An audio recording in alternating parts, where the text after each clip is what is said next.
Well, I mean, that's fine too, I guess.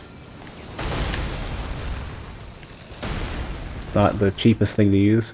If I could just aim upwards just slightly, come on. Well, I think FromSoft knows that spells are shit. I think they're just afraid to make them too strong. There's two parts of the story. One is that they were just by default very strong in Dark Souls 1. And in Dark Souls 2, I basically ruined it for everybody. Nobody was as disgusting with spells as I was in Dark Souls 2. Because I was like the most... I got 250 to 600 viewers consistently in Dark Souls 2, just blowing people up with spells. Well, yeah, Demon Souls was ridiculous, but I think they didn't realize because they didn't pay a lot of attention to PvP and people weren't streaming back then. You know, Dark Souls 1, people were kind of getting it, but purecaster builds didn't really come into play until very late, and I was running around with fucking a naked character, Rabbit Ears, was fucking one-shotting people with like mixed Soul Mass, Wog, Dark Bead combos and shit. In Dark Souls 2, though, that was kind of the perfect storm of like somebody's running around killing people as an invader with spells, and there's a shit ton of people watching, and that was like the big heyday of like the Souls games on Twitch. For the most part, until Elden Ring came out. Dark Souls 3 was very middling on Twitch. Dark Souls 2 was like, oh my god, we got a successor to the biggest thing ever. My thought was because I was like one of the bigger channels at the time for Dark Souls 2, running invasions with a purecaster and blowing people up, and it looked nasty. It was disgusting. My personal pet theory is I probably invaded Miyazaki when he's like, oh, I should really try invading. This might be kind of cool.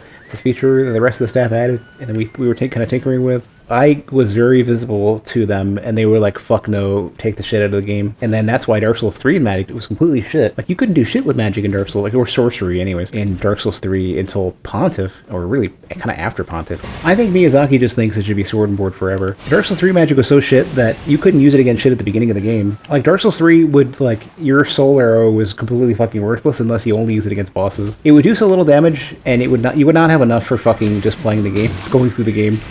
You would not have enough FP.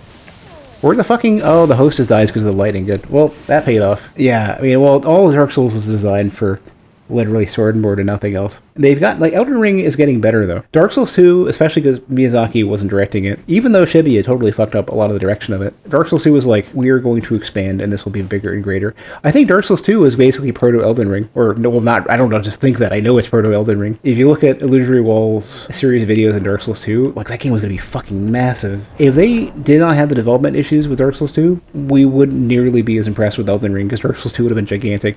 Obviously not as big as Elden Ring, even technologically, it's just not feasible. However, though, it would have been like a couple of Souls games combined.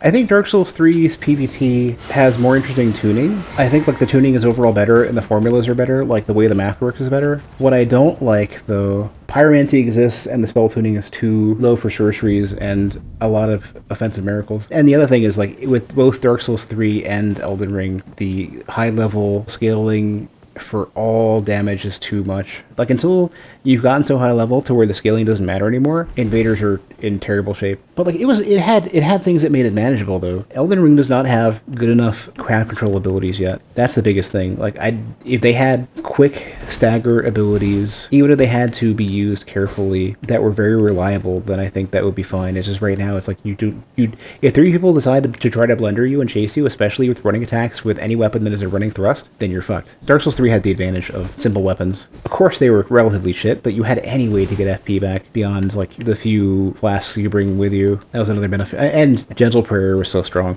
Like, if you needed to heal, you always had an option.